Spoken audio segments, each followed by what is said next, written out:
Good evening to all of you. We at CTS College welcome you all to the second day of our lecture series, Samvad Shrunkhala, which has been curated around stories and pursuits of the resilience of the people of M Ward, Mumbai. It is indeed a privilege to have academians and researchers from TIS who have been working extensively with the people of M Ward to narrate their experiences. After a very intriguing visual journey yesterday by Sampreet Singh, we now look forward to continuing this sequence with Dr. Avinash Madale, who would be speaking on From Margins to Mainstreams, Learning from Empower Clap. I will now proceed to introduce our speaker. Dr. Avinash Madale, Program Coordinator, Empower TIS. He completed his PhD 2017 from Department of Politics and PA, SPPU Pune. He facilitates courses on urban systems and sustainable cities at the School of Habitat Studies, Center for Urban Policy and Governance TIS. He has assisted over 130 community-led climate change adaptation and mitigation projects and has documented 14 stories of change. Some of the projects include National Project of Climate Resilience Agriculture, Land Resource Inventory under Sujla Project of Karnataka government-funded World Bank, Agri-Demo projects in Ladakh, Sundarbans of India and Bangladesh, Indian Army's ecological task in Badrinath, Delhi and Jaisalmer. Before we request our speaker to begin the session, I would like to inform our participants that they can put up their questions in the live chat window of YouTube, Facebook, and Q&A section of MS Teams. We will also be requesting our speaker to address maximum questions possible at the end of the session. Now, without any further ado, I welcome Dr. Avinash Madale to present his work. Over to you, sir. Thanks. Is my presentation visible? Yes, sir. Okay. Yeah, thank you so much. And it's been wonderful to also come in at this stage when the stage has been set up so well by Simpreet yesterday. Simpreet, it was wonderful talk and amazing to really see the journey. And what I'll do is I'll straight away move into what has really happened in the context of COVID.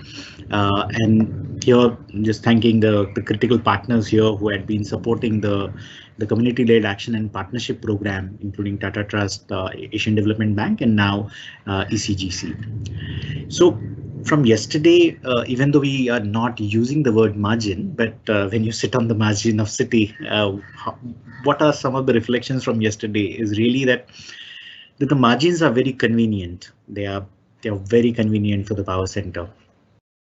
And they really provide the kind of protection which really mangroves offered to a coastal city. Margins do offer a similar kind of a convenience on several grounds as a buffer zone in a way. At the same time, but we also understand that the margins are playground of conflict and partly care. And here, when I say conflict, I don't have to elaborate much. But when I say care, it's also like a mixed bag of community caring for not only themselves, but also caring for certain things which they value the most. And most importantly, margin remains really complex and always complementary to the power centers. And we'll little bit maybe reflect and elaborate on this as we move forward. But just to connect the yesterday's historical injustice in a way, and from speaking from that kind of a space to the larger audience. Now, that what reminded me after listening to Simpreet yesterday and also been working and consolidating such kind of talks really help you think through and clarify your thoughts is really you're all the time playing a chessboard. And this visual is typically of the way you play chess with on a computer, where you don't know what kind of programs and codings are already in place. And then you're trying to play your game in order to really not only survive. Winning, I don't know how far it is possible. It is like a matter of thriving and surviving. But even in the survival game, I get this feeling as a facilitator or a person who works in MWOT that you're always playing a chess game with multiple systems, multiple stakeholders and players, and that's what my feeling was. And this feeling is also that where you are located as a complex ecosystem called urban India. And with these two, what I really see is when I was searching, how do I visually represent resilience? And this picture was the most appealing picture in a way, that how do you really, the world is against you, but you decide to survive is like an example here. And when I look at communities, this picture will be repeated one more time. Uh, this is what one, looking at each child or each person, when you move into MWOT, you may get this feeling that yes, life is difficult, but still the show goes on, and it's not about surviving, it's also about trying to thrive, is really the message each life around MWOT really gives us. However, the rule of the games here are also with so much of oxymorons in terms of like when it came to even pandemic for that matter, there was the oxymoron around standardization versus personalized care. How it is possible was also a question which we are trying to grapple with. We were talking about, I didn't like the word social distancing, most of us may not, but physical distancing and density, how do you do it together? Like we can definitely maximum have interesting posters, visuals to really depict that, but with 10 by 10 house, how do you really manage to do distancing, or even at the community level, how you do it? How do you also deal with emergency and response? Because often it's not response, it's a very quick, rapid reactions towards even calling it maybe executive emergency for that matter. And then there are codes. So there are governance codes in terms of code words. There are budget codes on which you have to really find out what kind of facility you are trying to figure out. There are language codes of different academic disciplines in a way. So the space is space, but for maybe architect is precinct. We have very interesting conversation in our team with Srishti. She's a therapist, and phenomena in a common language and in a disciplinary language will be different. And also jargons in social sciences, we are also a great producer of them in a way. So you have to also go through some of those language codes as well. And there are, of course, the sectoral code words, like even community generates a particular street vendors or even waste speakers. And really, how do we keep an eye on these kind of multi dimensional codes of language, budgets, processes in order to really move forward remains a great question. And what we are trying to definitely do is, of course, the levels in which the approach had been, because kind of prior to joining Tata Institute or on my deputation from Center for Environment Education, we had been a center which has been really trying to figure out how do we use environment education or education for sustainable development as a driver of change. And what really brings us to that question definitely is there in terms of development, but we broadly know that we need to reach an acceptable standard of living, of people's standard of living, both in terms of economic and social conditions. But at the same time, as 2009 Human Development Index really told us about MBOD, it's also adult literacy, access to education. It's the human development who is reckon evolve kind of what's the concept and also a thought to an idea of development. And when I see that, it's definitely in our context, it's both economy and society, which predominantly has this angle. And definitely in the economic growth model, you have a certain type of injustice embedded in economic processes. So some gains, some lose.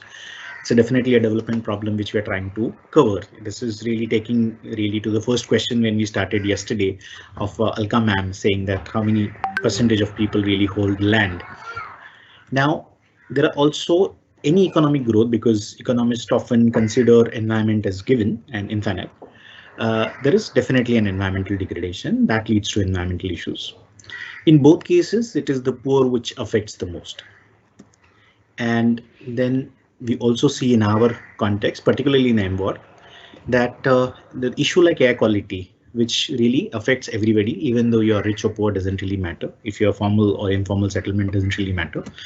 But we are in an age of climate change where even our future generation going to get affected. And here the formula remains the same. Even of the future generation, the poor and the marginalized community is going to affect the most. Now, that's what really leads to this kind of a model, which I really like to describe through an activity called indicator egg.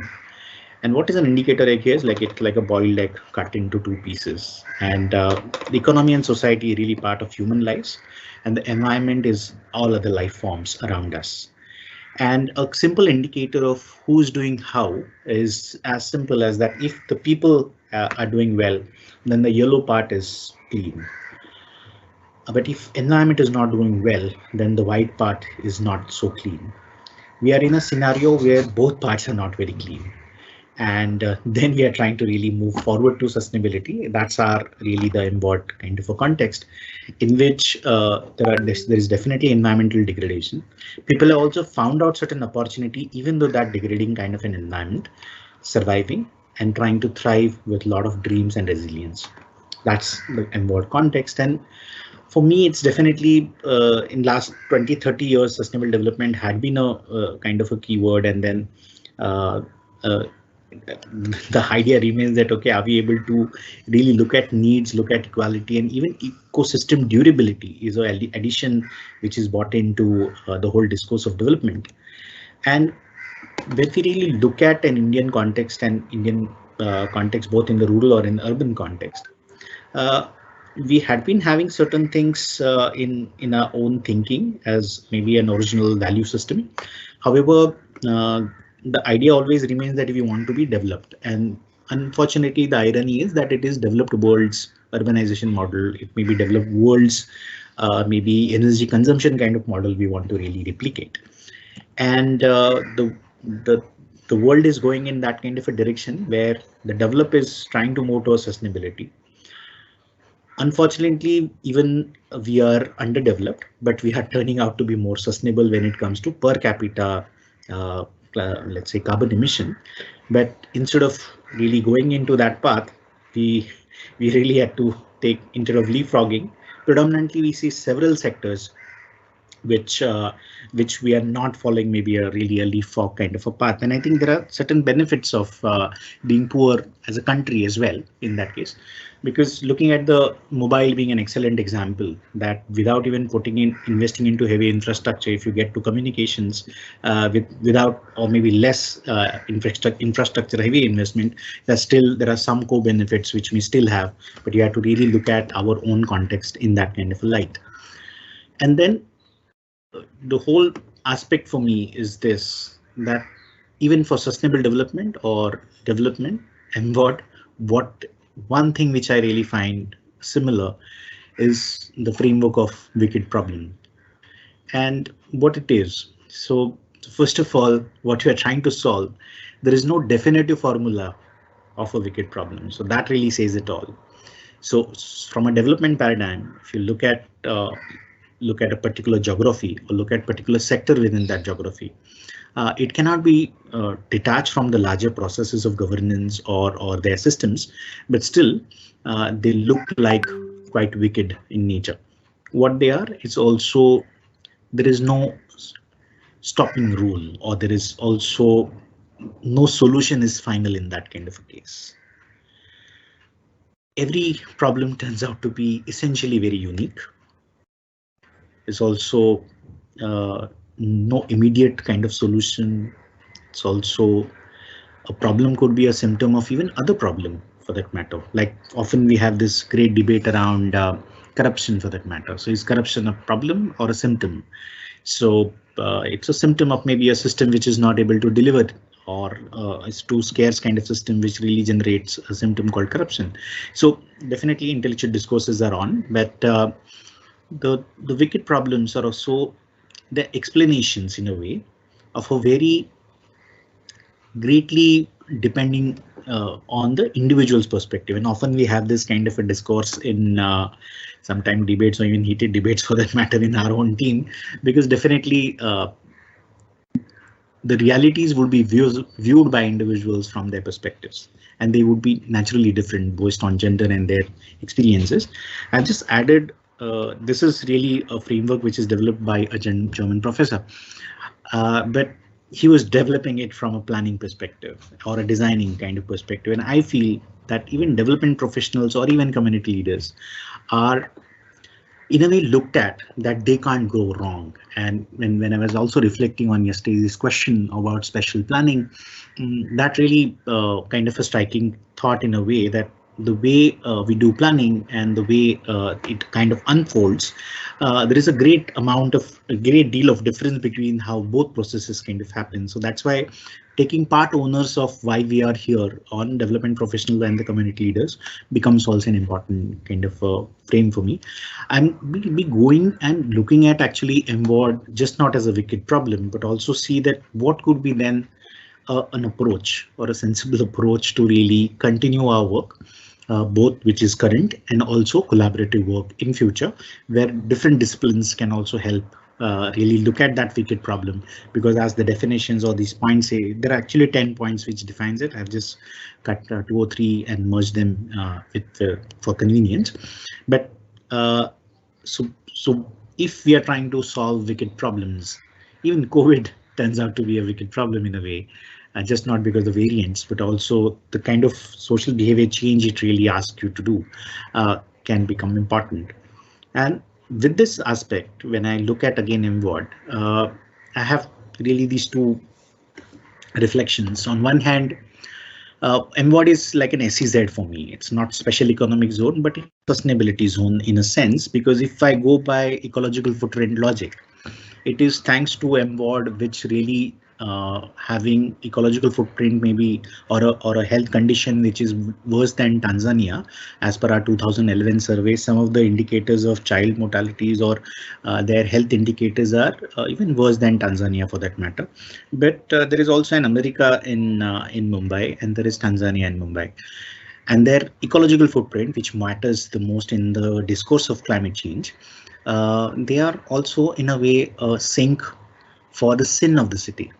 Right from the dumping waste, slaughterhouse to biomedical waste, jail is proposed and coming up there. Even PAP buildings are not livable. How do you then look at this kind of a complexity and still try and do something which is meaningful? Was really a question, and is going to be a question for future as well. And that's the time really COVID hits you. And on that kind of intersection, there is also one kind of narrative we initially saw when we started our work on COVID. I have a timeline, I'll talk about it, but they said that now the COVID is not there in slums, it has moved into buildings. Initially, the data kind of clearly shows that one study, I don't know the credentials of the larger source of the study. We started saying that the people in the slums are not getting affected because they are used to unhygienic conditions, and it's of course ridiculous to really say that because even data doesn't prove that. Now, in our context, which we really know that we have highest number of TB cases, we have inequalities all around. How do you really also look at health facilities? And when we look at health facilities, it's quite clear that not a single tertiary care hospital is maybe there in our ward. We have to go max still about Sion. Our survey kind of finds out in terms of time that how much time it will take for people in ward to really access a tertiary care hospital in case of emergency, because it's also quite evident that for small illnesses, people are having heavy out-of-pocket kind of expenses. And for small illnesses, they will prefer definitely a private doctor. Not that they are interested in spending that money, because our systems are not really geared up to open the dispensaries at 7 AM or 10 AM, where the working class is likely to go to their works, or in the evenings. And it is quite sensible to even do maybe 2 shifts and run the public health systems, which are as per the need of your most marginalized, vulnerable community. But then it kind of gets forced to really use private facility and spending about 30% of their income on all small diseases. And naturally, you have no option in the matter than to move to a tertiary care center for kind of big diseases in a way. That's the time when the first lockdown was there. I'm skipping one slide here. When the lockdown was announced, we had a very interesting uh, uh, what to say, just not a process, but all kind of requests when they started coming into the core team, to Amita, to Mahesh sir, to the team working here. We had to shut down our library. That library was actually very instrumental as a space to really work almost like a relief center. And there was a method through which, with the help of community, we could deliver a meal, a full meal in just 17 rupees with the help of community partnership. There's also dry ration, but also to do kind of some evidence base, because nobody, you will typically have information about how much ration is really left, who is really needy for that matter. Naturally, everybody uses each kind of an opportunity as opportunity for gaining as much as possible. So there are people who will keep on getting rations, and there are people who would will be kind of deprived of that kind of even need of theirs.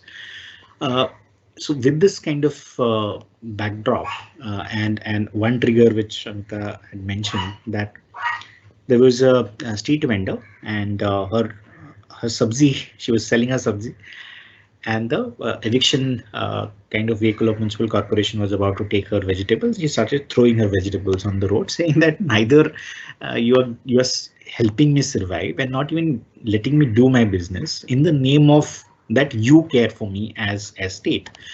And that kind of also triggered the whole idea in terms of that how does one thinks of as a social institution, as a social science institution, to communicate the aspect of care to community. And that's why, can we look at then community quarantine centers? Can we look at community-led governance? Can we set up some kind of call feedback mechanisms? And people are in need of a lot of scheme information at this stage, because there is no income. There had been demands for getting some kind of support for their livelihoods, because the street vending is not there. So these were like the four core verticals where can a developmental package in terms of information, authentic information, tested information, scheme information could reach to people. And the supportive verticals were about on the capacity building, on building partnership, even creating kind of a knowledge network on learning networks.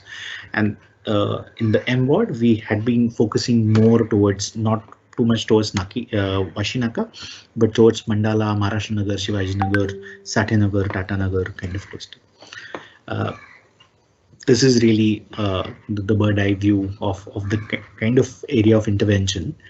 And it's all kind of clarity which can really give us a visual clarity about the kind of area we were trying to work in.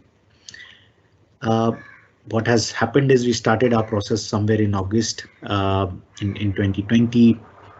It's also, before we initiated a survey with people, the approach was that we will do 100% census, because this random sample method didn't make sense, because we were to also look at comorbidity.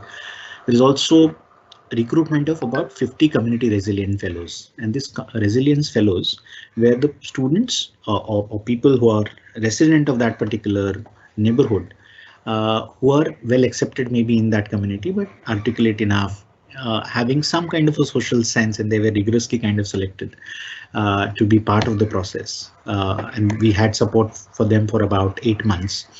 It's also developing the resource directory, because there were several numbers floating around. So how do you really call on that number, find out whether they're still providing help or not, so that we are not able to give wrong information to community, because distressed community really call, and that college is not a call, it's a call for help with a lot of hope. And you don't want to really turn out the hope in a crisis situation. It's also launching of a specialized kind of a call line, which is dedicated for a particular geography. So it was the helpline created only for informal settlement of MBOD in a way, providing even information which is beyond MBOD in a way. I think tomorrow, the last year, it will be 1 year of we completing our survey. 14th January last year, we completed about 26,000 household, about 97,000 individuals data was collected. And we were having a small kind of a discussion last year that it was a humongous task completed with all dedication of the team and with the mobile app. to really have authentic kind of information. What we also decided that, okay, survey is done, let's look at that data, we had to clean the data, but we wanted to go back also to community and say that this is what we have found cumulatively about you. Of course, we have information at your household level, but also as an overall basti, how your basti looks like, how much money you are spending, what is the daily pressure on the toilets for that matter, what is the situation of water, how much money it takes to really buy water. And this is really one kind of a turning point I feel in this project, where the community resilient fellows were capacity built to do this presentation or simplified data presentation in community. Idea was that we would definitely use Excel sheet or all kind of maybe artificial intelligence to do wonderful research papers, but that was not the purpose here. Purpose was very clear, that can community look at their own data. Of course, there was also debate around that, do we really then share their own reality through presentations, or what do we really do with that kind of information? But the value definitely was, of course, as clear to everybody, was looking at data in a very cumulative way, also really find some possibilities of collaboration or maybe an effect for looking at governance, or maybe looking at that problem as a not an individual problem, but as a social challenge. And that has really helped create some of those maybe vibrations in community for formation of, let's say, the gully level forums or community level forums. It's also that's the kind of process when also the second wave was kind of picking up. We were trying to work with municipal administration. First wave was about coming down. When the second wave was also on the peak, the doors were a little wide open for collaboration. So even our some of the facilitators then could sit actually in the war room to help municipal administration dealing with newer cases and inquiries which were coming on board. Overall survey, the great contribution, I think, with the managers, Shubham, Avinash, Rishma, could also bring in on board the vulnerability index, that how do you really look at the data and see who is most vulnerable. I'll be talking about it in detail. And then using even that kind of vulnerability index, that whether who has ration card, who doesn't have ration card, is it like a single mother or a woman-led household, or there is a, let's say, comorbid patient, or maybe a physically challenged person or differently able person at home. Do we prioritize some of these people in while giving our ration distributions? And that kind of process continued, and ECGC then greatly supported us after the formal period with Asian Development Bank got over, to also extend the project period for about a few more months, so that we are able to build on what we have done in a short period of time and then systematically look at future interventions. Out of these 4 intervention and the flow, I think the most critical one, maybe my bias will be here, that predominantly the architecture students are there or faculty is here. Our space and designing of space became an important thing, and when we started CLAP project, people were scared of also getting into municipal corporations quarantine center because of their mixed kind of experience at the center. There were also a lot of viral videos, because I think misinformation flies faster than any kind of truth or information. So definitely there is a scare that you will die, or you may not come back. It was also looked at through several other social processes or political processes were happening at that same time with NRC and several others. People were not really willing to go, and we had to even take a firm stand when we did our 55 focus group discussion before we started our survey, that we believe as an institution that there is something called Corona. We believe that this is going to affect us. And even though you tell us this is a rumor or a political game, we stand by that as a scientific evidence, and we are not here to make anything compulsory. Naturally, we don't have neither the mandate nor the authority, but we want to be with you in this process. And one vertical where we really wanted an input from community: are there any spaces where if people decide not to go to a quarantine center of the government facility, can you find spaces in communities where you can self-isolate yourself? You may get a tiffin, we may have a security guard, we may have a doctor on call. We'll figure this out. But can we really do like a space indexing in a way? And we had the map really shows these 2 places where there is quarantine centers were there. And with this process, the small dots are really the spaces which we could identify during this period, where there is a potential for doing maybe a community quarantine center, a small 2, 3 people, maybe single person at one go, could self quarantine themselves if they happen to know that yes, they are tested positive. We then started developing even started talking even with municipal administration that this is like the community process, but how do we also try and make municipal administrations say care centers better? I'll come to that, but these are two examples I'm sharing. One is that this building was actually ready when when the COVID was there, and we were initiating our discussion. Our community facilitator really bought this space to notice that it is empty right now. So we reached out. Our urban designer Avinash was heading this vertical. She looked at the space, mapped it very well. We could accommodate about 6 people here in the community, and which was definitely in the vicinity of Maharashtra Nagar. And there was another place in Shivaji Nagar where it was Anganwadi. Anganwadis were not functional. Of course, there was ventilation issues and access was an issue. Even one of our volunteer was tested positive. So we kind of experimented that, okay, if you don't want to stay at home because you have 7 people at home, she was using this space potentially for her as a quarantine kind of period.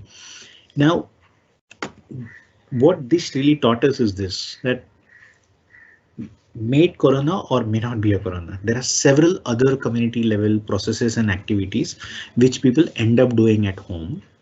But can we think of a community space or a common where maybe SHG women could come and sit, where the same space could be used at different point of time, so that the space becomes live but also very safe. For maybe for particular time it is for senior citizens. I think that's the way we are innovative enough, or urban poor is really is very resilient and innovative of using that particular space for different kind of purposes. And the inference is definitely this, that okay, be COVID, no COVID, how do you really make even more spaces accessible, design them well so that multiple kind of target audience or community people could be use that place as commons, as their even ownership and their immediate kind of felt need. With this inference, we really moved to the space which municipal corporation was running their center, did a sectioning around there, found out whether there is some kind of common spaces is available. Now these were like MADA buildings. They were about to get occupied, but naturally with COVID, no allotments was there. So understanding even system, that how system is dealing with the new cases was really an interesting thing to understand. And then there's 2 such centers. Another was in Vishnu Nagar, and then our intervention was that once a person comes to that space, can he given a kind of a welcome note saying that not that you're going to die, welcome, you are here, and if you want to see some kind of videos and if you have phone, click on this link so that you at least get some information about. We had developed certain kind of animation video as Tata Institute, so there were all kind of maybe fact-based things we were trying to putting in there. Giving them through a pen drive was also kind of an option, but it was quite different to also figure out whether a person has what kind of phone, whether internet is available or not. So there is an online model and offline model, and when they exit, there was also like an exit note for them. So this is just to communicate that yes, there is somebody who's really cares for you in a way. If you want to listen to music, we invested in some of these caravans which they could use. Even for the staff members, that if you have given books, we have given them option of even giving our library books to the people who are in quarantine. Even the option was also to call to the family through this number, and if there is something which they are really worried about at home, so our volunteer could go even talk to their homes, or if try and figure out some even ration need for that matter. And then this material which is given at the CCC center could be then we can clean it and disinfect it and also bring it for the other person's kind of use. And this was really a model where we could think about a routine of online or even offline kind of a process, or a routine for a person, how they could potentially spend their time. Also, the community care center process really is important to also think through. Maybe this third wave, we may not be that danger, whether it's a third wave or not, we don't know today. But do we really need a pandemic to really think through and to be prepared kind of citizens after so much of intelligence and technological intervention is a question really. And thinking through disasters, thinking through landslide, thinking through earthquakes, thinking through several other possibilities which are there in informal settlement or in our cities is still maybe a way to go forward. Definitely there are acts and legal frameworks, but contextualizing that to the local communities need in terms of maybe flooding or whatever, or even in the case of climate change, without even extreme events, we have these challenges of even water being logged. So how do you really deal with it? It still remains a question, and I think we would like to dwell upon it and move forward on that. I'm not getting too much now into, but just want to mention one thing for sure, that there's enough thought and a process has gone into even identifying kind of space metrics. To be honest, one key takeaway I feel, or one collaborative thing which we would like to do with all students who are interested or faculty who are interested, can we have even the dead space index of MWAD with us? That spaces with a dead space, and some innovative, interesting things can be done there which are of community use and not, of course, only commercial use. It could be combinations as well, but doing that kind of date space indexing also gives us really a very firm kind of a ground to think through what kind of intervention and design we can do, which are just not imaginary. Because of course our projects and all are definitely there is a lot of scope for creativity, but putting that creativity in that kind of a precarity context is what one could really see as maybe an open invitation to continue our work in that kind of a space. Meanwhile, we kind of completed our when we completed our survey data and we were sharing our learnings with community. We, with the help of volunteers, we came up with this kind of counter maps. And the reason why we called them counter map, of course, Google Maps were available, and we could also easily could have taken printouts and give it to them. But the idea was that how do we also use education as a tool to really look at their own spaces from their angle. And it's so interesting that now we are doing the litter distribution, and this grid thinking of looking at their own gullies as graded or as grids, even though the reality is not like that. But it's interesting to really see that when we say home, we have about 64 such maps, and we would see a very interesting creative way in which the mapping has been done, because it's not done standardized in a way. But these maps, students have really, the community resilient fellow have really mapped which household is locked, which has really denied giving information, and who is available, and there is a unique ID written on these maps. Now that is really helping us in a way to really reach out to these house when their survey results are with us through a letter which we are communicating back to them. With the vulnerability indexing, there was three interesting things about what are the individual level vulnerabilities which are known to us in terms of their comorbidity or their disability or in access to health insurance and even income partly.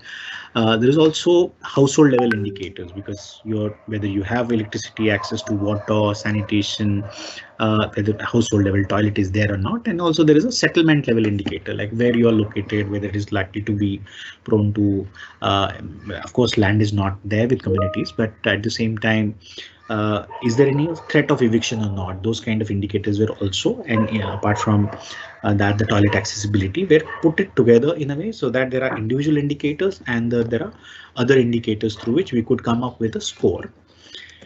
And this score is done based on, this score is being used for actually ration distribution, which I'll come in a bit. But just to give a quick understanding on that, is in this about 26,000 household, the average family size about 3.8, so about 4 people, and 70% are almost in nuclear families. But M ward is a young ward, so the average age is about 24 years. And when you look at even education for that matter, monthly income and livelihood, if you look at there's a great impact on income. Definitely, this really a known thing, but some figures around here that unemployment rate actually went up really from 7 to 12, and 33% people had reduced income. So this is really what really an indicator of a wickedness, in a way, of play of situations, in a way that you already have low income, but you have a high income, and you have a high livelihood, and you have a high income. So this is really what really an indicator of a wickedness in a way, of play of situations, in a way that you already have low income, almost 75% of your ward or 80% people are in informal settlements, and then they have reduced income. So what kind of future we would imagine is, or what kind of more motivated work one has to do is quite clear from that. Uh, the average household size turning out to be 1.50 square kilometers, the square feet, I'm sorry. 38% live on rent, and this is also very interesting that there is always this feeling that uh, uh, the slum dwellers having fun and party in cities is a predominant kind of narrative one see in middle and upper middle class, whereas everything is costed in city like Mumbai or any city for that matter. And if almost 40% people are staying on rent and without any income, one can imagine the amount of stress one people must be having during this period, and that is not yet gone, because this is like a big kind of a hole in a way, on your way to really your own self upliftment, that you'll take maybe few years to really recover from that. About water, 35% household buy water every day, and a lot of them definitely also had informal kind of water connections. And definitely, if a resource is scarce, then it's definitely people are entrepreneurs enough to really find out their income niche in that. We are even manipulating the most marginalized. 40% people have a toilet at home, and then that really looks into some of the national schemes and programs in a way, but at the same time looking at even the amount of pressure people have on per toilet seat is really interesting. And I think in this case, particularly in case of sanitation, we have really almost 7 to 8 different type of studies done on different point of time of even understanding the pressure, understanding the quality of services, who gets access, how they get access to their waste, to toilet, and at the same time also looking at what kind of innovative ways people really adapt to really get over this waiting period for toilet. Because if there are 400, so simple calculation here is ki, okay, if there is X number of people, X seat for X number of people, not that people are waiting for toilet for 4 hours. So they adapted to really a newer kind of methodology of going to office or trying to change their schedules in a way. These are really important things to really look forward to when we are even designing community level interventions. On health indicators, is as I briefly mentioned earlier, that 86% people are using private facility for minor illnesses, and for major they're anyway going to doctors. But even only 1% people are having some kind of coverage for even insurance for that matter. So that is really a big area where predominantly we'll have to work with the systems to make education, health, kind of a wicked problem to maybe a possible solution in future. In sanitation, apart from our previous studies, which I couldn't add here much, we had also done a quick rapid assessment of about 47 toilets in terms of their structure, their revenue models, their O&M practices, and there are about 8 toilets. There is a great opportunity to also make them work. So we have that level of granular kind of information in a way where even administration is ready to say that can you do something here. And I feel partly there is opportunity to do certain design intervention, but also there is a lot of process we have to do in the community in order to make it work. So when we from these thematics, one incident I really wanted to share with you, that we were doing these events in February, and so this is on I think 4th or 5th of February, 1 o'clock, everything was fine. At after 3 hours, there is massive fire breaking out at Mandala scrap yard. And then for a lot of people, when you take this look at these photographs, is really an a business as usual kind of scenario. Now imagine the amount of air quality. First of all, we are worst as MBOT in terms of air quality indexing. In Air Action Plan of Mumbai, the measures of such kind of fire incidences may not even appear as some kind of relief or rescue kind of measure, or even some kind of source apportionment has a limited access to really have any comment on these kind of fires which are very frequent. We had actually an event in just 1 or 2 days. Like if we look at, you can just see maybe a red patch and a green patch there. That was the place where we were to have a data sharing event. And when this happened, we were thinking of actually postponing the event.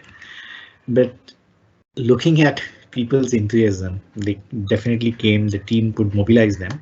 We could share data. We could have great level of discussions with them, and that's what really makes me feel that this is what can keep us also going as development professional. That resilience is nothing but really this kind of feeling to work with anybody who is ready to really work with you with kind of a trust they really lay on you as people, as social scientists or even architects for that matter.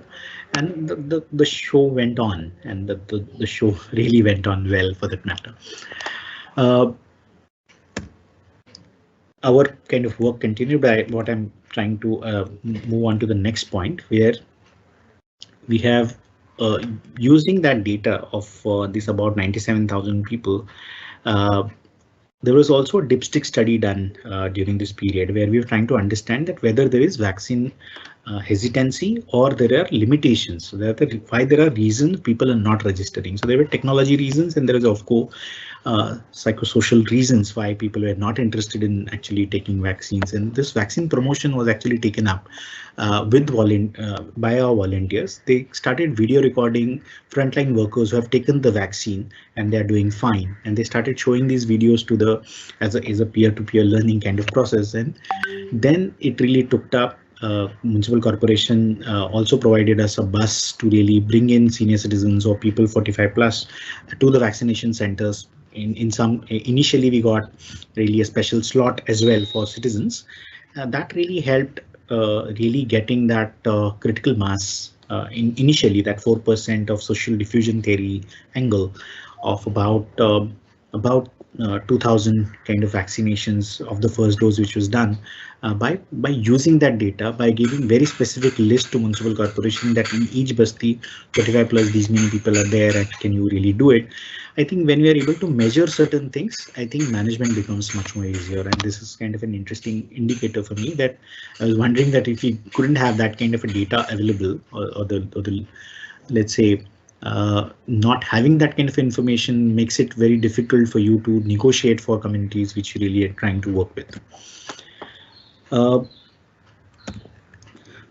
We also had this kind of a helpline, which was one of our vertical, where it was really for communities to give a call and really share if they really want to share something that they are in stress. It was quite clear that people may not really understand even that they are in stress, but even providing them that if you even give us, let's say, some food will be fine, or if you give us ration will be fine. A very trained therapists were actually on call. They were logging in through various cities. We had very interesting conversations with these therapists who really spoke very well with community, and community was most appreciative about this fact that there are very few helplines where people will treat you with respect.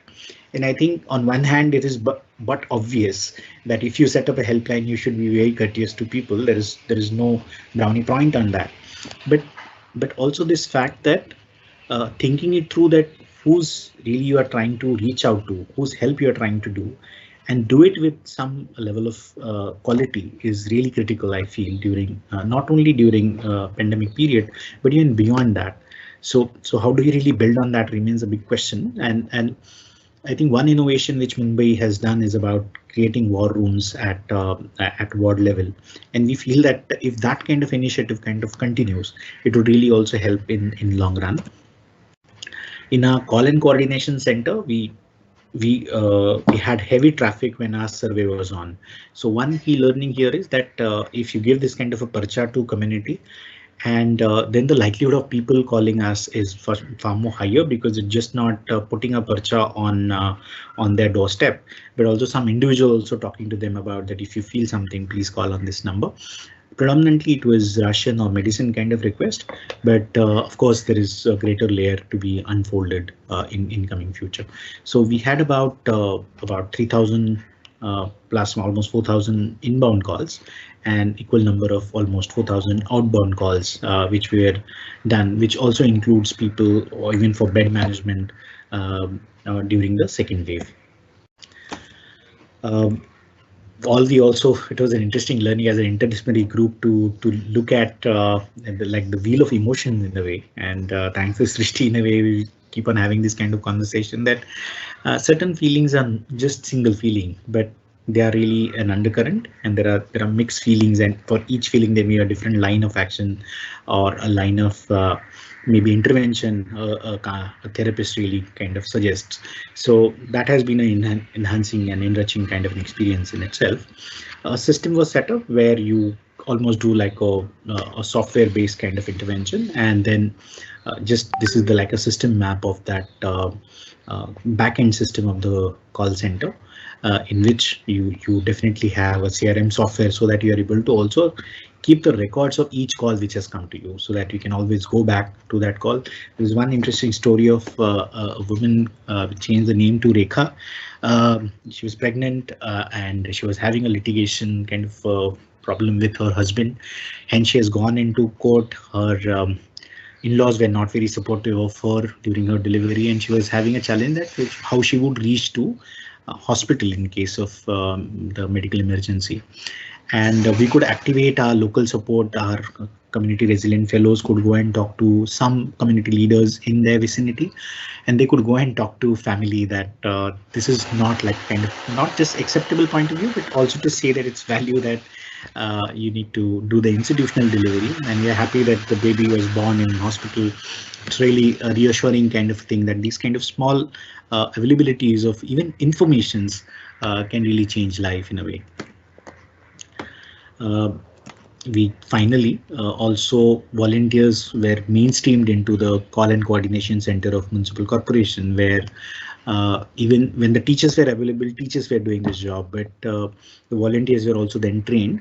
And the idea here was again partly embedded in education in a way that when we work with on some issue, we definitely have a lot of trust deficit towards municipal administration. That we believe that municipal administration is not working, they are corrupt, and this trust deficit is also because of not their just personal opinions or experiences. It's also a lot of heard information which you just imbibe through your surroundings. World over, it is quite clear that the institution which you interact more, you are likely to have less trust in that institution. A simple example would be that if I ask you or participant that whether you trust police or army, you are likely to say army more. Because we don't interact with that institution as frequently as we do with the police units for that matter. So that's the kind of scenario we were in. And when the volunteers really sat down in war room, we could definitely see a changed perspective towards looking at that. OK, there also people are working, they are stressed, they are sincerely answering calls.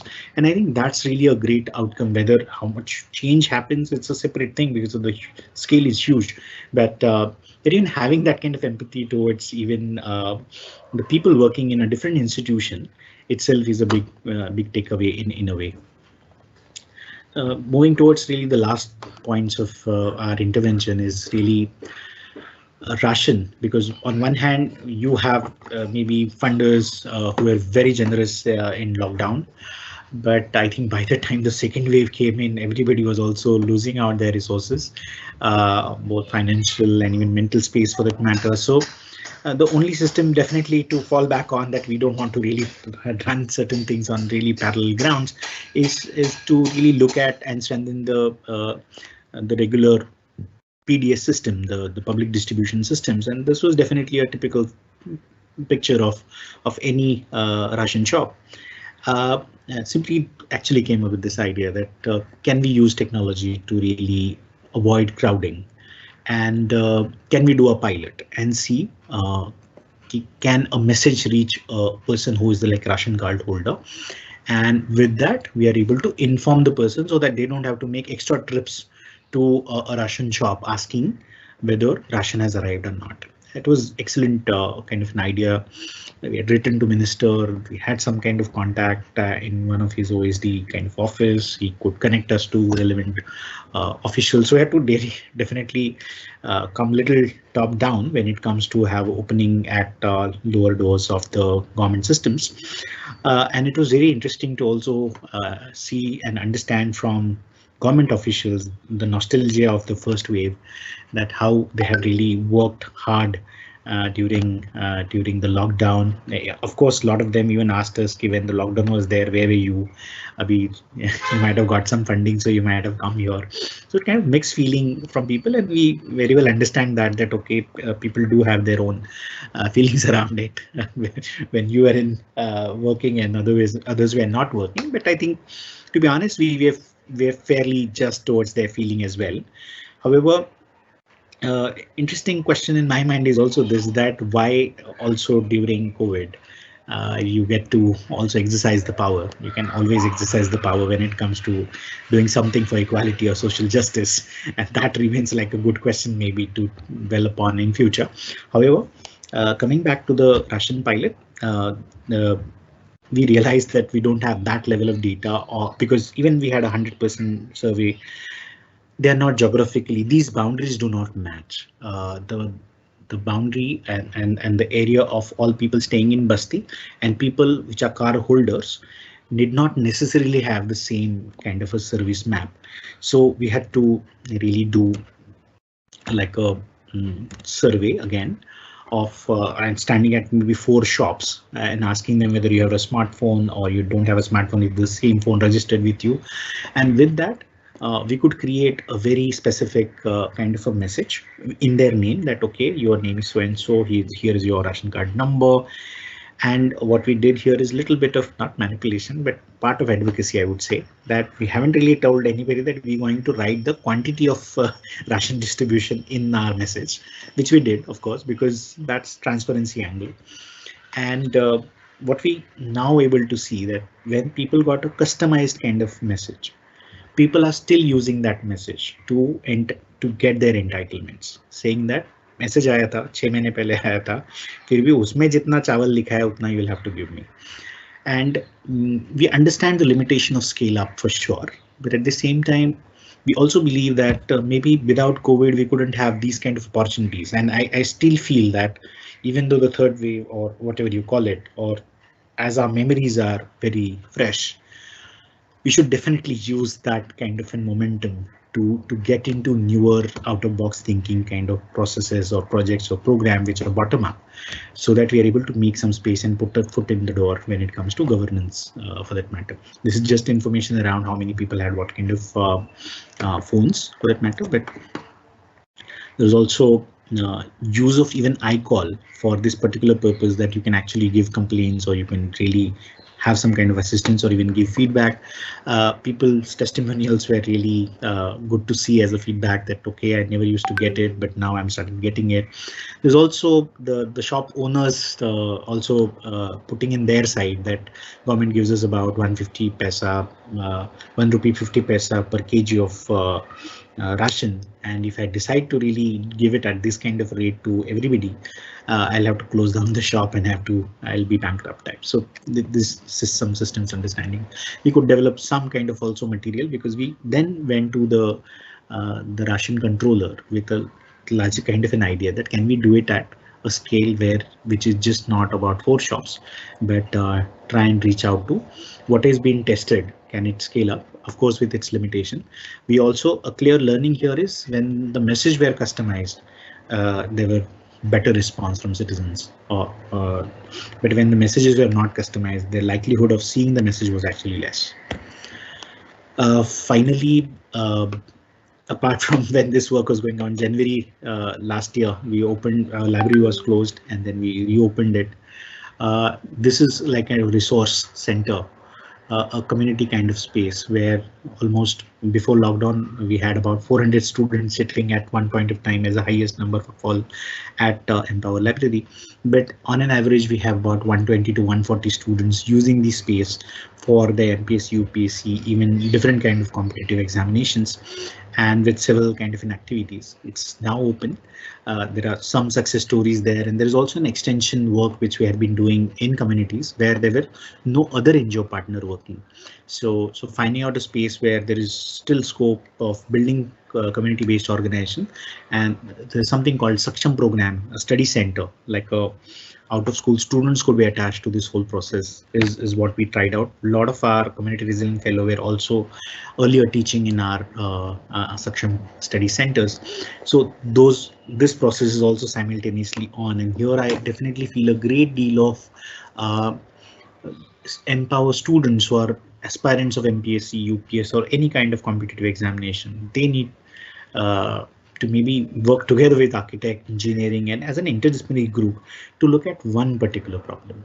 If you look at what is really that we want to solve or contribute, and as interdisciplinary groups, this is really strength of maybe some of the great universities that the disciplinary boundaries are definitely not there, even in the notion. The whole notion of liberal art is actually that. So can we really have those kind of youth clubs or inquiry groups or inquiry by design kind of processes, which then youth can take up at least issue understanding in a very interesting way is an aspiration for what to say, an open invitation to really join in there. Summing up with the people behind the scene, of course, we'll be listening to Amita ma'am tomorrow, with Mahesh sir, expert in disaster management and strong support. Asha Banu ma'am, Panna Joshi ji was really heading the ICOL, Lalita, Professor Lalita Kamath and Dr. Nilesh Gaude was a health expert and a governance expert. This was our steering committee. Of course, this is our empowered team, and of course, Simpreet is in all cross sections. Both me and Simpreet work together on this angle, but just for in this kind of space with Vijay, Nihal, Ishad, Nihal, Mehroz, Nanatai, and Gauri being our strong support for administrative assistance. And this is really our community team where Ashwini, Jamila, Jyoti, Priya, Sandeep no more working with us, but of course working on a test project. Ganesh and Siraj are the people who are really their work precisely as presented today in a way, so to say, because I'm a coordinator. That's all. That's what I had to say. And yes, the wonderful team of Avinash, Reshma, Shubham, Frishti and Mukta. These are program managers, a great combination of young and experienced together. Keeping, of course, very committed towards the larger cause of community. And thanks to all of them to really make this happen, and hope to really continue our learning process on in days to come. Thank you.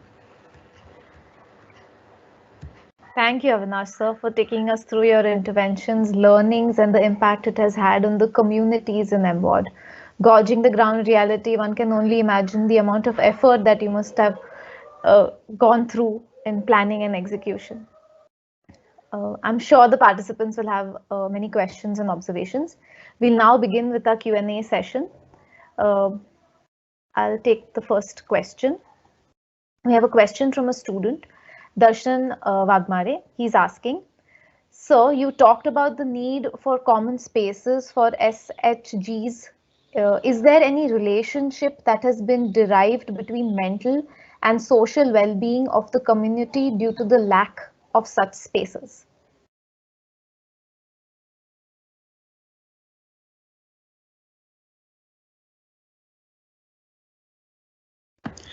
See, I think there is a very interesting discussion. So answer is actually yes. However, there are researchers who has worked on the open spaces and the mental health aspect of children particularly, and the more the open spaces are, the less investment one has to do even in physical health, not only mental health for that matter. So it's direct even co-relationship with hospitals, and this was done as part of the eco restoration program. And it turned out to be that wherever there was urban gardening with more what to say, curated or manicured kind of gardening against me, there was wilderness. The results were far more thriving for that matter. That it turned out to be that it's just not the pattern or we are actually in a way, beautification turns out to be a very difficult term for us because it's scary for an ecological point of view. But the answer turns out to be that there is definitely a positive impact of having more spaces and even wilderness for that matter, not very organized in terms of aesthetically or visually aesthetic from a anthropocentric point of view. They had been beneficial for not only communities but also children particularly. And of course, I believe that as move forward, but I can definitely try and share maybe the link of that study paper which Dr. Eric Barucha has recently mentioned in one of the eco restoration course which we were doing with him. We have another question from a student. Jagruti is asking, how did you go about gathering data for the vulnerability index during COVID? Okay, so as I mentioned, there were about 50 community resilient fellows, and then they were trained on a Kobo Collect kind of an app.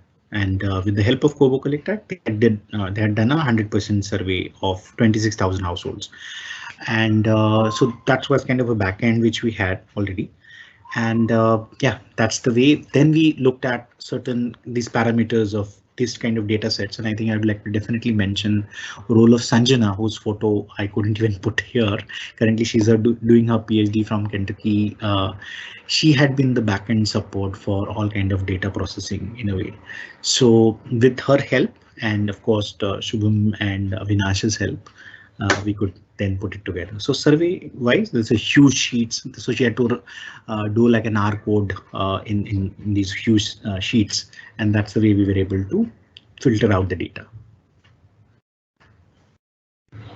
And of course, those who interested to really work on particular bastis, we have also taken information around when this basti was really formed, when they moved into basti, whether the cutoff lines are there or not there in terms of when they really moved in, because government works कि 2011 से पहले आया तो क्या, उसके बाद में आया तो क्या. So it's like all there.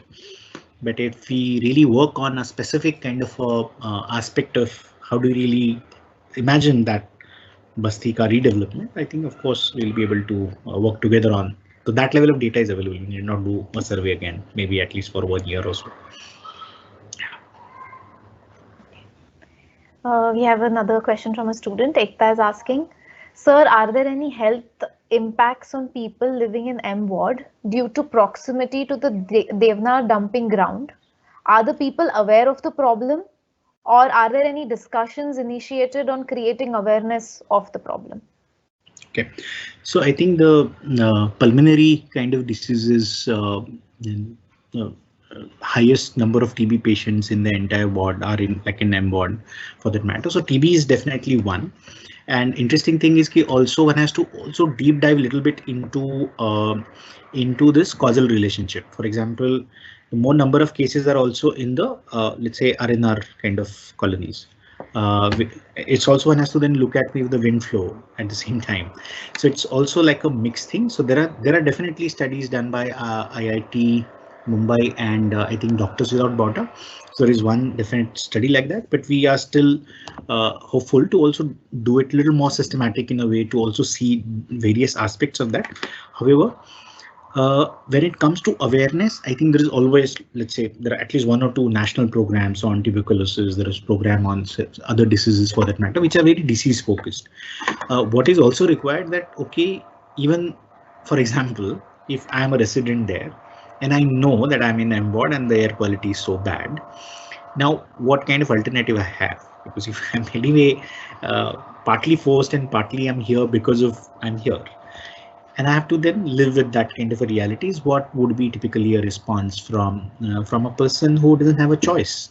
Nobody's and of course, communities are not there by choice. They're actually forced to be there, you know.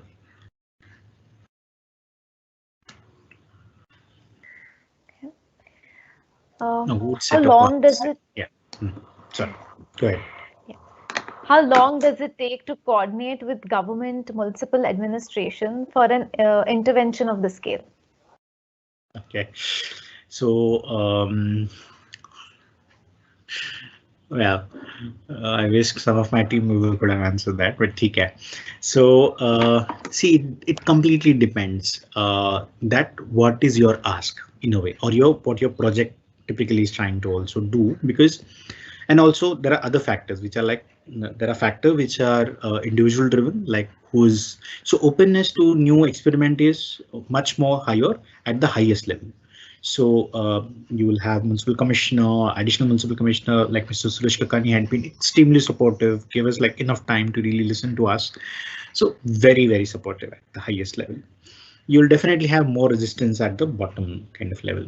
We have seen the same in the in case of Russian pilot as well, because the one you'll have to also understand that the governance is like an ecosystem, and the ecosystem doesn't only have only an aspect of administrative authority. It also has a lot of political economy around it, and hence it's like a dense ecosystem. In order to survive or even enter into that kind of an ecosystem, one really has a good pitch to really move in and ask something which is really non-threatening to the existing practices in a way, how you pitch it. Have you really try striking the kind of right chord or not with the officials? Have you practiced enough your elevator pitch and that what you want to pitch to the person? It's like a combination of that. But I would definitely say that people test you. They'll make you wait. They'll take few hours, maybe few visits. They'll see how sincere you are towards it, towards the cause. Is it like, are you casual about it? Because some people also have very bad experience of helping people out of their way as well. So one has to also look at it from a very humanistic kind of point of view, and then it works. To be honest, yeah. But to be on, the answer is like it's like terms and conditions apply. You definitely get access, but conditions apply. Right. Okay. Our next question is from a student. Sanskriti is asking, what has it been for your team's experience while working with the women of uh, M ward in terms of solidarity towards each other or finding time for community activities? I'm afraid मतलब woman वो नहीं समझ आया मतलब can you just repeat that question? Yeah.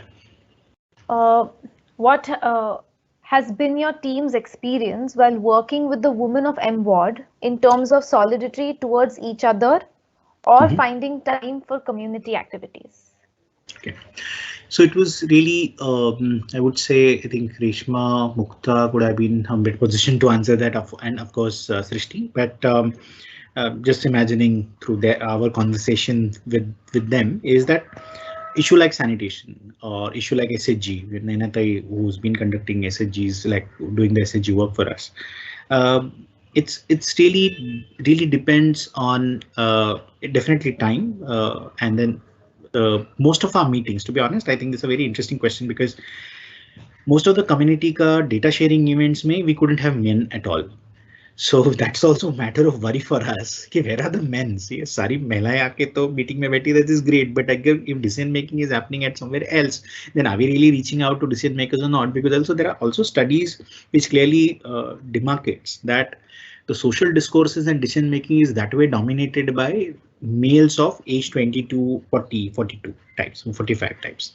So we were also looking forward to men in a way, but we had to also fix the meeting in a way which is convenient to at least women for that matter in this case. So definitely there has been a good response coming from women.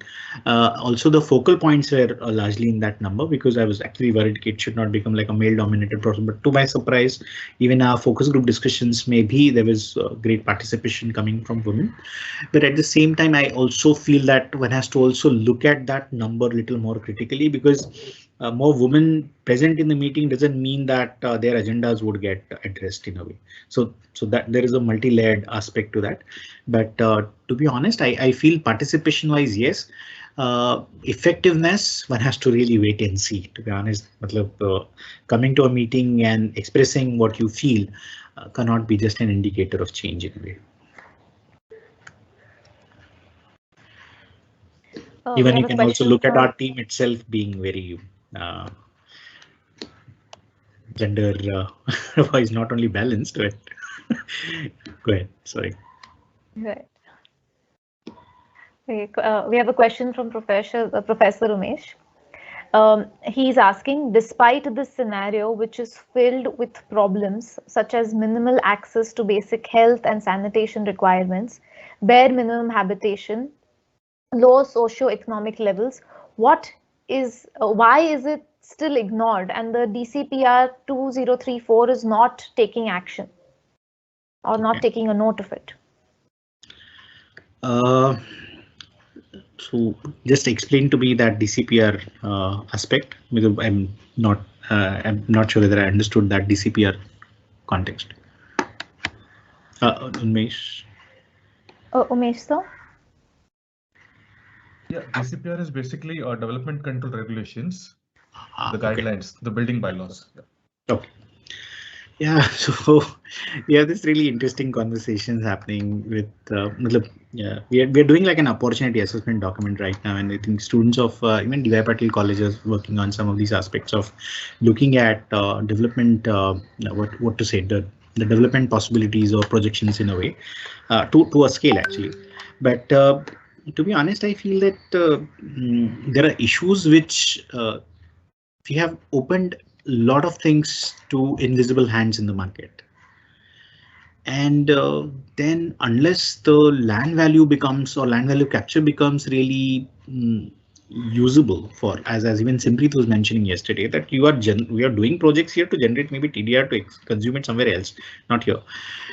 And then we also know that the clear limitations of the on one hand the planning failure, on the other hand even control rules for that matter, which like I never believe, to be honest, that the DC rules can actually change rule of the game when it comes to having informal settlement and land value, which is not really yet is on the rise. So maybe the proposals for maybe moving, let's say, dumping side or making it a little better is really an investment one has to really do with the hope that land value will go up, and then maybe there is still a competition with that. Maybe will we be able to address few things, but to the scale in which current housing shortage has really gone to, partly it is ignored because of that. There is also largely look at even city budgets for that matter. Now we're having a conversation with even elected representatives. They're saying keep you are redoing, let's say, even like Simply was mentioning yesterday, how much you want to invest in a lighting versus housing is really subject to a lot of discretionary power of people who are in the power. I've just done an analysis that so far in last 10 years we have only 2 representatives on standing committee of municipal administration. So if standing committee gets to decide where the projects would happen, because assuming that elected representative will also pull in the money in his ward, if you have only 1 or 2 representative going from a ward like the marginalized ward like M ward, naturally you will have very limited funds also coming through investment from the government side to your ward. Otherwise, on an average, you get 2 to 3 crore rupees maximum as a general corporator, and for that the project are also fixed. So therefore, I think investment looking at it needs a complete different package, like a similar to what to say, like Maharashtra had this Kelkar committee kind of a report which said that the backward region districts need a special package to really do in-depth thinking, research, and then do investment in those district like aspirational districts. I think similar logic one has to really look at within city, that how do you really do backward area like maybe M ward from certain angles in order to do better investment. That like a fixed package one really works on. Maybe high time to even do advocacy around that. And partly, I think even Simpreet has, yesterday also mentioned that the reason of even the, I don't know, because the institution has this, definitely as Simpreet said, schizophrenic to hote hi hain, but at the same time, atomic energy combinations of your high tension line like Tata Nagar is completely, in a sense, below the Tata power line. So in a formal term, they'll call it illegal, or the project may not really even see any value on a court of law type So I think it's a combination of some of these things, and the 0.5% FSI is like a thing one has to really look through as a cumulative thing. Even previous proposals which have gone for approval, the comments on that would be an interesting study to do. Professor Mrinmay Gauri says, thank you for the wonderful presentation. While sharing the vaccination status issues, it was mentioned that there were hurdles such as availability of technology. Apart from this, was there any other issue due to preconceived notions regarding MWAD from the authority?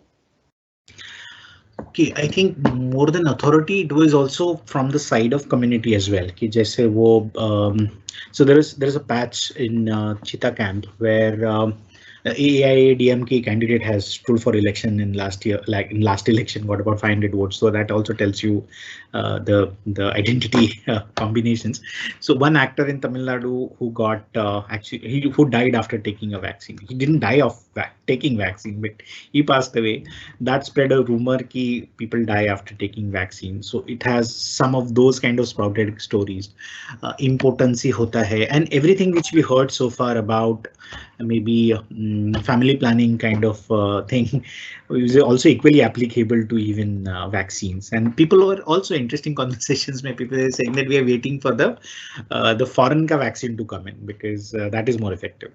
So it was that kind of rumors which were spreading faster on one hand.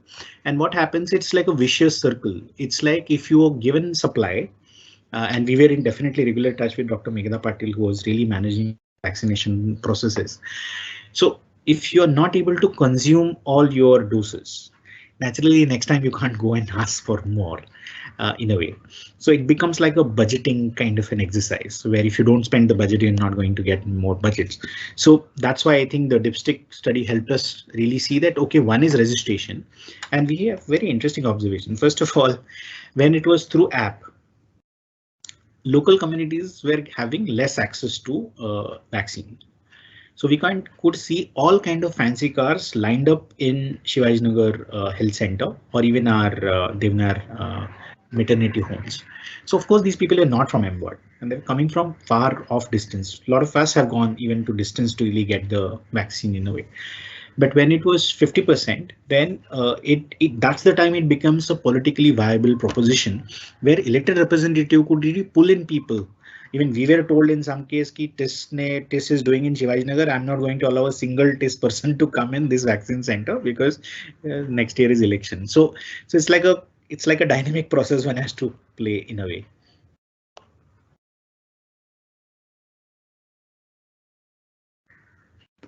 We have Professor Manali asking, as we know, cities are shaped not only by large-scale structural forces, but also from the ground up. But they are addressed as a burden on the city. Aren't they promoting the sense of community within their urban neighborhood? Mixed kind of like I would say there are mixed kind of observations. On one hand, there is definitely romanticism of you being owners, like Meri Basti, Meri Community, which is typically like a filmy consuming utopia kind of a research which has been already done, particularly in South India, that how you looked at film as policy discourse for that matter. And it kind of continues even in city like Mumbai or even other cities for that matter, where you look at your habitat with kind of great respect and look at maybe alternative politics for that matter, which emanating from informal settlements. However, when it comes to and if they are organically developed over a period of time and they were not demolished very frequently, then you have a different type of dynamics and ownership, and then maybe some commons are possible in such situations. Whereas if you are if it's maybe a place like transit camp, or if it's a place where the frequent demolitions are happening, then your neighbors are itself changing very frequently because they are part of a larger negotiation process through which they come in. And hence that happens. How do you really then gel with that kind of a non-lived experience with the community bonding becomes a challenge, I would say. So it's like as difficult as even working in your maybe what to say, a housing society of white like middle class for that matter. We know how many people attend the society come meeting, pretty rebellious about a rule is being formed. We see similar situation in PAP buildings for that matter, which is when you have to form certain kind of committee. So collective actions are the feeling of doing something together predominantly comes forward whenever there is maybe eviction, maybe there is some kind of precarity, or maybe some kind of a common purpose, like kisi ka shadi hai and then has to contribute, they are poor. So that's the time it works, but it's very temporal as well, I would say. So it's mix, I feel, and I think your settlement caste also plays a critical role in that whole process. We have Professor Rohan saying, in a place like Mumbai, where space is the biggest and scarcest resource, on one hand, we have redundant or unused spaces, while on the other hand, we lack community and public spaces. How do we solve this on a city level, not just for COVID, but to better the life of people living in this city, especially with problems like the idea of ownership in Indian society? Is there a way the government can formulate something to make better use of less used spaces in the city? Okay, so I would another very interesting question actually, and as a person looking at politics, I feel that look at the cycle of planning for that matter. Yesterday when we were even discussing about spatial planning, I typically feel that planning has become like a Satyanarayan Puja exercise. So you do it. So it's a itna at particular time on this Somvar we have to do it. So every 20 years, fair enough. Chalo, 20 years we still agree. Question remains is these are like two complete different domains. One domain is where we are applying the planning norms, processes, everything. Whereas in reality, if we typically look at all the standing committee resolutions, they're actually also towards amendment, also predominantly towards the amendment of provisioning in the DP. Because now I am on the standing committee, or I have a proposition which is economically viable, or the political economy is a separate domain. Now, marrying these two domains in a particular time scale with a lot of temporality around is a difficult task. We don't even recognize informal sector, which is 94% of our total city population in our planning exercises. So if you don't recognize, for example, 2014, we have Street Vendors Act mentions that of the total population, 2.5% is you should not maybe allow the vending space to be go beyond 2.5% of the city population. Now, with that population has a space implication. Even city like Mumbai has not even crossed 2.5% of the city population. Those many street vendors are there, but we are having huge hue and cry about street vendors been occupying spaces, cars getting stuck. Designed for cars, kya? You design for people. Now, one car is equivalent to one affordable house. Chennai's 3% landmass is just car parking. And what you need for entire social housing provisioning is just maybe 2% of landmass of Chennai. Like entire Pune's slum population is around the 2% landmass of Pune, and which is like you can solve 30, 35, 40% people are in slum in city like even Pune for that matter. So that discourse becomes also politically not very what to say a good proposition, because then you can't do patronage politics. So therefore, on one hand, even though we want to really build the community ownership, but at the same time, we do have a typical challenge with dealing with middle class mentality or upper class middle mentality, which we are really struggling to stay in a space like this where I have to spend X amount of, let's say, rent. And how do I see a person just paying no rent, in my view? So how do you even put these two people together to even talk is a challenge. Where is even a forum for that? So Area Sabha was that kind of a forum to have possibly made it workable in a way. But we see that that's going to take really long to even reach to that stage where we are able to even call ourselves as community. Because community is not just not love for each other, it's also a lot of hate for each other. Even for love and hate itself is not at the community level. It has commune level as a communal thing than even users, because within a society, even though we have a lot of diversity, we will become one community, if corporation decides to bulldoze our let's say our compound wall for that matter. So that I think becomes a pretty dynamic process and needs a lot of thinking through and experimentation, of course, that people will come together when they feel that they can make a difference and they have power in decision making. Naturally, the role of politician as a person who is trying to fix all kind of informality, it is difficult, a challenge to his kind of power structure, and of course of bureaucrats. And I feel the big hurdle is just not politicians, because at least they have to pass the test every 5 years. I have started calling bureaucrats as permanent politicians. They are the ones who had been playing politics with civil society as well as with politicians. And I think we'll have to find some mid ground to also deal with that kind of a menace, which we have created for even administering and governing ourselves. So that's like a complex, good long project one can think through. Yeah. All right. So we have a last question for you. We have an attendee saying, thank you for sharing this amazing work done by you and your team. Even as an audience, it is overwhelming to see the status of MWARD, both the disregard by authorities and the resilience of you and the community. How did your team take care of their own mental health while dealing and planning the entire project? Wow.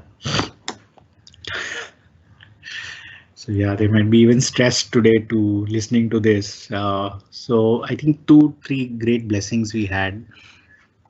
On one hand, I definitely see that at least 2 team members who are a little bit, of course, one is therapist, Srishti was there. Of course, is there, and she was anchoring the whole the call line, and then after like 2-3 months before, we also came up with this idea that we could have like a team counselor, where team anonymously could call and let out their feelings with a separate counselor, because it cannot be a team member. So that was one. Second, of course, Mukta, who also comes from a little bit of health background, and having that kind of skill set within team kind of helps in a way. What also helps is really, I would say it's more than mental health. Sometimes it becomes also an issue of keep revisiting what you're trying to do. And I think Amita and Mahesh sir had been then the great source of inspiration in that case, where every time when you stuck looking at the precarity in the ward, around you, around volunteers getting called in police station at for no reason, of maybe having grudges for not giving ration based on data and evidences and things like that, fairly demotivating in a way. But I think the community, our community facilitators are actually staying in these wards.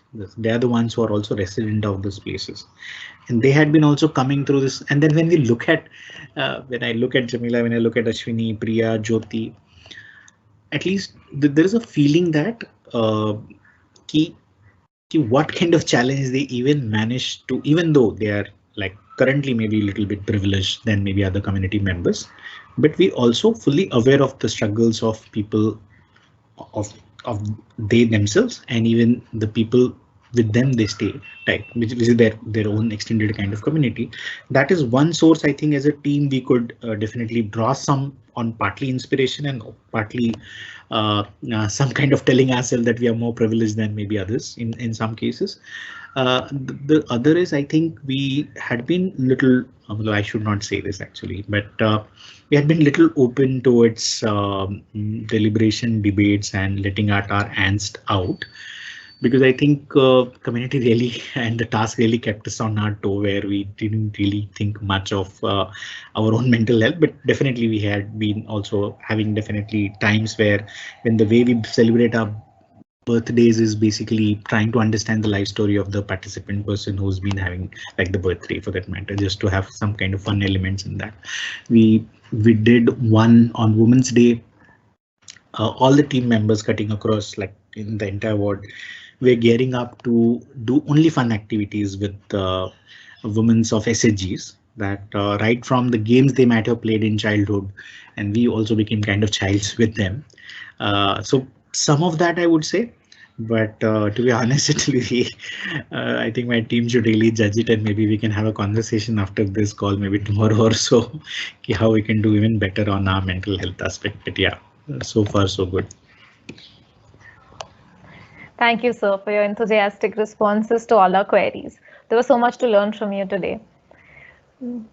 I would like to request our principal, Professor Alka Tavri ma'am, to sum day 2 of Samvad Shrinkhala. Over to you, ma'am. Thank you, Airavati. Thank you. Thank you, Avinash, for such a wonderful, talk about the difficulties that you faced and what kind of in-depth work you did. 90,000, I think more than 90,000, 97,000 people you have worked on, and the households, and I must congratulate you and the team. Um, Generally, people generally take credit for the work, but you have shared the credit also. That shows the leadership quality also, and wonderful work. I must say there are few things that I really loved. The way you have suggested dead space index. It's a wonderful thing. We can look at it also as architects. If you want to digitize the plans that are created by the community, we would like to help you with that also, because that's where we get into the things, we dirty our hands and we say, okay, this is where we are also getting into with you. um, there are some interesting suggestions that you talked about, that health facilities, why can't they work twice in 2 shifts? It's a very nice suggestion, I would say. I don't know why people don't take these suggestions seriously, because we all have gone through that you have to get to your office at 9 o'clock, and before that you have to find a doctor for any kind of emergency, and doctors are not available, and then what do? So you take half day leave and then you spend time, then you go to doctors. But if some doctor was available at 7 o'clock, it could have been better. But yes, these are the things people don't pay much attention. Disaster management is a big thing in coming times, and we all can foresee, next level of disruption that may come in immediate future. I'm not even giving 5 years for next level of disruption. It's possible that within 2 or 3 years we'll see another level or another mass disruption in our social life. It's possible, but we don't know what will happen. The heartbreaking thing was 428 people for one seat of toilet, and we're thinking of making Mumbai Shanghai. Provide toilets first. That is the most important thing. Don't look at beautification. Beauty comes later. First thing is sustenance. And if the sustenance is not there, the people do not have the place. I mean, this is the basic necessity of life, of dignity. If we cannot provide dignity to our fellow citizens, then what as civilized people are we doing? So that is also a wonderful point, wonderful data that you have shared with us, and it's heartbreaking, for us as maybe coming from little bit of privileged section of the society, where for 2 people you have 3 toilets, and there are 428 people who are struggling for one seat of toilet. Um, uh, it's heartbreaking, at least for me. I felt really, I'm jolted because of this things. Any informed society will never need rules and regulation. Any informed society, the society which cares for each other, will not be ruled. Does not need, someone to tell you that do this, do that. You know what is to be done. Rules and regulations come only when you are not acting as required as a civilized person. You start acting like, everything is for me and what can I do for myself. And in that only we know that law and enforcement agencies, um, and for that matter, people who are going to govern us, if they are not having sufficient income, they get into this bribe and corruption. If they are getting paid enough, more than sustenance, if they have, society taking care of them, they will also take care of society. Why not? This kind of power equation, which makes them very powerful, which makes them gullible towards corruption also, is something that uh, probably social scientists need to start talking about also. That what is that point of deflection? What is that point when things start uh, turning towards bad from good? It's possible if I have enough money for education, if I can make a house, if I can travel wonderfully well. Why do I have to look at any kind of extra money? The money comes from greed, and the greed is the basic. I I would say the human quality. The greed is the worst human quality.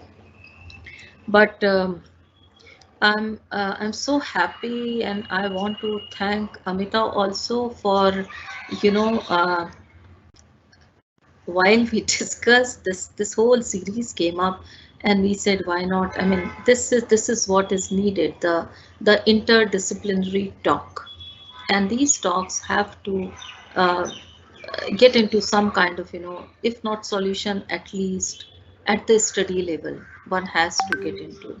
And I congratulate you and your team also, Avinash, for having done such a wonderful work for one full year. And I know how difficult it must have been, because we were at home and we were depressed and scared. You were on the ground.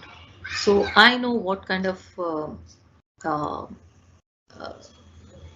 battles you must have fought. You and your team must have fought. And we know someone asked you about the government and how easy it is. We all know, whoever has dealt with government knows that it's difficult to move a single paper from one table to another table.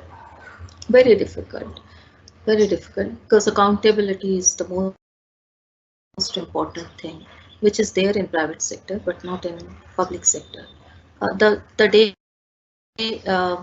the day public sector also becomes accountable for a lot of things, probably probably things will become much more smoother. But I again thank you, and your team also convey thanks from CTS family to all of them, and thank you to you for coming on board for this wonderful talk. And I thank Amita also for bringing you in. And back to you, Iravati. Iravati. Thank you, ma'am. Before we conclude the session, we at CTS would once again thank Dr. Avinash Sir and all of you for being a wonderful and enthusiastic audience in this intriguing session. We look forward to meeting you all again tomorrow at the same time, where Dr. Amita Bide will talk on resilience from the margins, the case of M East Ward, Mumbai. Thank you. See you all. Take care and stay safe.